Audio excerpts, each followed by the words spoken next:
Right, boys and girls, welcome back to the vlog. Today is a Q&A day. I haven't done a Q&A, I don't think, ever on my channel, or I've attempted many, but they just turned out to be absolutely poo. So what I did today was I put up a question on my Instagram, and you guys responded better than I ever expected. So I'm going to pick, well, we're probably in a time restraint, I don't want to bore you, so we'll pick the best, juiciest ones that come through, and obviously I did say today they're going to stay anonymous. As you know, the usual things that came up, steroids, and steroid questions. There's more about training as well, but that's generally the logistics of what you're going to be digging into today.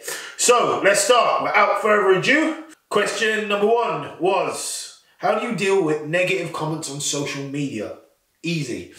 What I do is basically I turn a blind eye towards them, or if they really want a response, which 90% of the time I don't respond, it's just funny playing on their emotions and their train of thought. There was one guy, it was about 2 years ago, he had a go at me saying, Mike, you're a steadhead, you're an absolute dickhead, you're this, you're that, you know, chatting absolute waffle. And then he started saying, go on, block me, you pussy, block me, you prick. And I said, no, bro, no way. I want to watch you keep watching me shine. I'm going to keep growing in life while you keep sitting on the couch with your finger up your ass doing nothing. And he got so aggressive. He was like, block me, you pussy, block me. And I was like, no, bro. I said, much love. Keep watching. I've got plenty more to come. And that's how you get under their skin. Do you know what I'm saying? Next question. Some person said, do you want to take me on again before my next wedding? No, before my wedding next March, full commitment.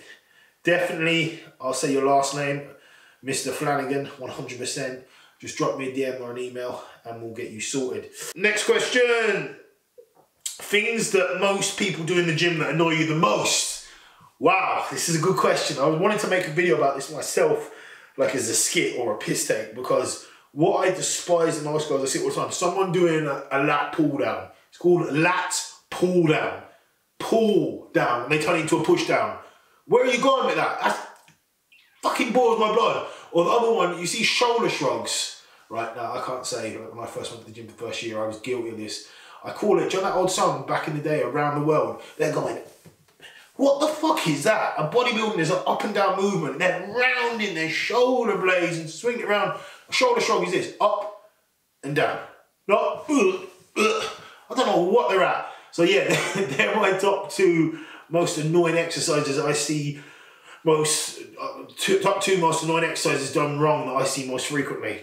Next one, my boy from, I think he's from Mayo or Galway, not sure. Plans on competing anytime soon in the near future. Honestly, I would love to, 100%. But what happened in 2018, the business just overtook personal life priorities, and obviously business and clients always come first before my own personal needs. So yeah, I would love to get back up there. I would love to give bodybuilding 100% like I used to, which I did do for 8 years of my life. Never missed one meal. Like, bodybuilding was my life. Bodybuilding was my bitch. I wouldn't look anywhere else. I wouldn't miss one meal. I missed all social events. I was there at Christmas dinner eating my turkey and broccoli on the table thinking I was Mr. Cool. But now, unfortunately, not unfortunately, I've been given opportunities in different business ventures where I've managed to grow to extreme heights, which takes more of my time and attention to say I could really give a bodybuilding prep my full time and attention. And look, guys, I won't BS you. If you can't give it your all, don't turn up half-assed. You know, you're just lying to yourself and you're just going to look like a ball of shit on stage. Next one. Are you motivated by money, or do you genuinely care about clients? That is a good bloody question, because the way society is today, guys, wherever money goes, there will always be greed, no matter what. You'll learn that in life.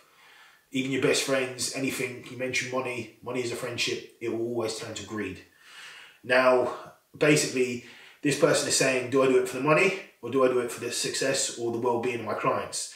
Well, let me ask you a question. Do you think I'll be sitting here right now and have the business I have had for over 8 years, to the level I've had it, if I didn't keep up the standard of coaching that I have actually produced year in, year out, and actually gone to new heights? So to answer your question, which I'm also going to correlate with my bodybuilding career, do you think I could have taken my business to this level if I was motivated by money? I'm motivated by the success of my clients, because this is a God's honest truth. With success will come money. If you're successful at what you do, you don't need to worry about money. You don't have to worry about the greed of money. Do you know what I'm saying? Your clients are going to keep coming, and if you just keep the standard of quality of coaching to the highest level possible, which you can see I've done because I've literally stopped my bodybuilding career and put my clients first, there you go. You kill two birds with one stone. Don't have to worry about money, and you're producing the best service you can produce, and you go to bed every night knowing that you're giving your clients 100%.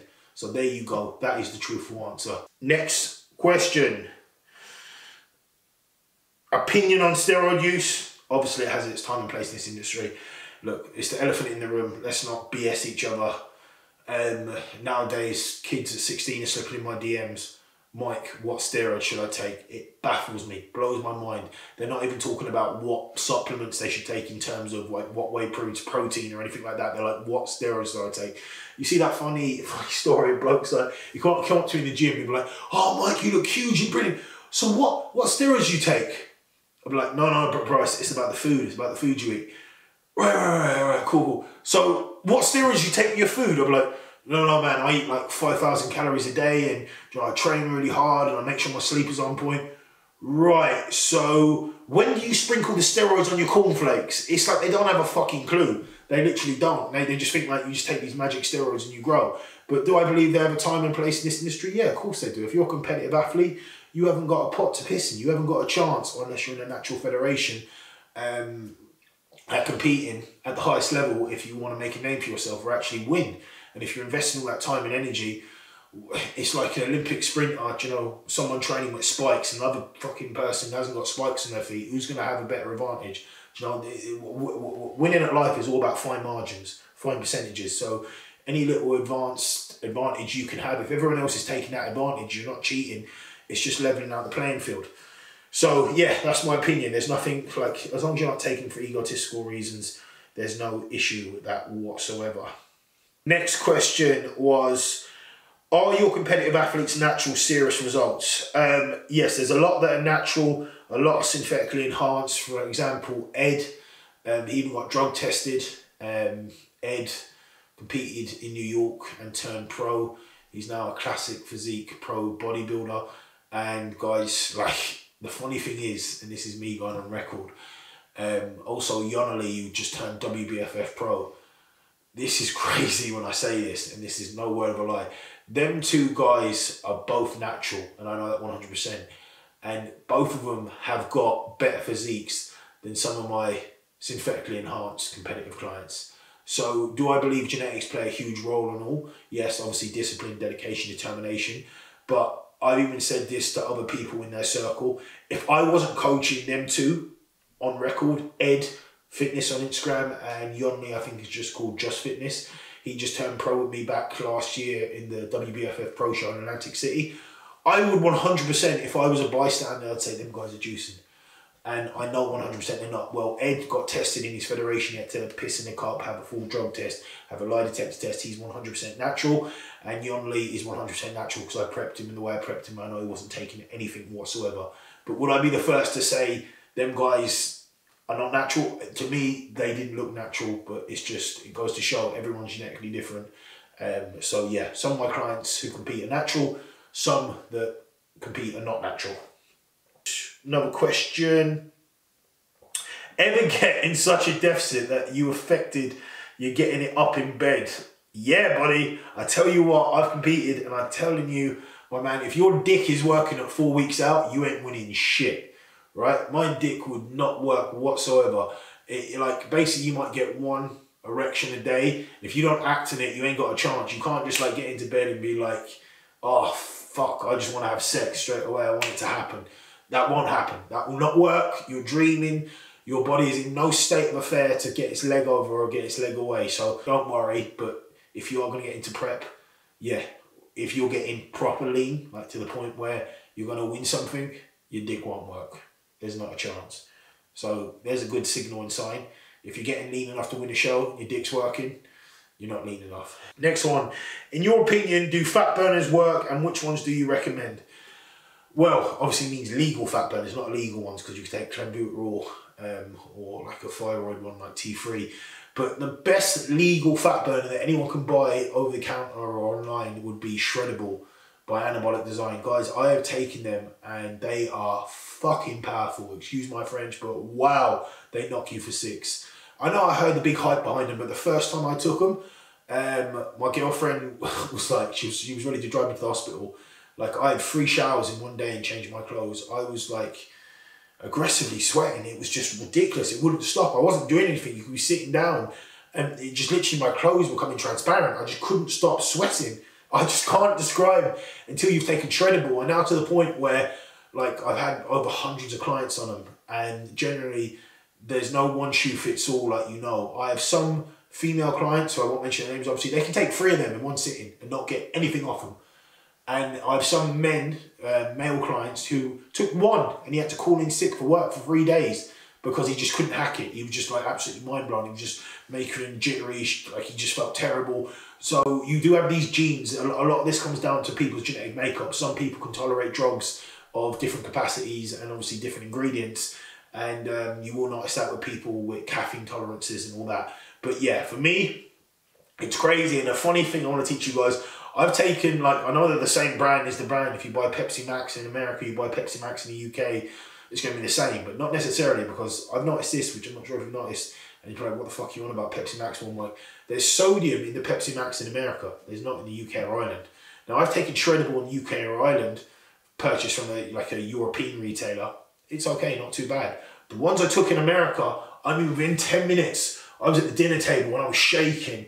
And I mean, I didn't know what day of the week it was. I mean, wow, they are dangerous. Like, not dangerous, they're going to kill you, but I mean, in terms of your heart rate and the thermic effect on the body, Shreddable are not just here, guys. They're leaps and bounds above everything else. And this will even put it into hindsight for you. All the world elite IFBB pros that I know of across Instagram and all that, who take illegal steroids, clenbuterol and everything else, they still take these fat burners. So I think they're taking loads of illegal drugs, but they're also taking this drug, which is legal. That will tell you how good it is. So guys, anyway, we're going to stop chit-chatting because that was a long hell of a questionnaire. If you watch it to the very end, respect. I don't know why I kissed my thumb. I meant to kiss my fist. I love you guys. So you know what I'm going to say. You do you. Do what makes you happy. And if it makes you happy, click that like button. Click, click, click, click, click, click. And what else we're going to say? Subscribe to the channel, please. Love you lots. You are the best. Better than all the rest. But not the mean ones. They're the green ones. See the way I mixed that in? Yeah, you probably think I'm crazy right now. But yeah, hey, that's what we do. Online coaching. Link in the D. Link in the D. I've always wanted to say that. Link in the D. Yeah, guys, love you lots. Mike's out.